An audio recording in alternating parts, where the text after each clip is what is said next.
došli su neki čudni ljudi, strani ljudi u uniformama, specijalci neki, pucali su na grad, izvana i iznutra,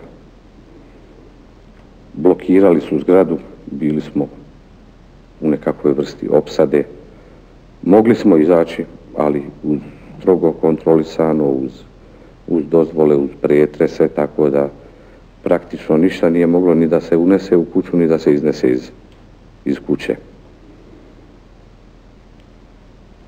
Teško je bilo.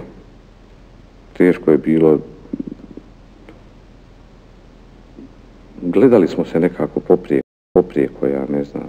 Bilo je nekih i naznaka čak i nekih likvidacija unutar bolnice.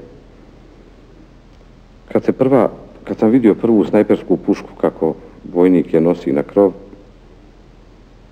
odmah sam na našem hirurškom odjeljenju u okviru, znači, užeg dijela našeg kolektiva hirurgije, ja sam reagovao prvi i zatražio sam od načelnika da se oglasimo, da se odredimo prema tome da naoružanim ljudima nije mjesto na krovu zdravstvene ustanove, kao i da se puca sa krova zdravstvene ustanove.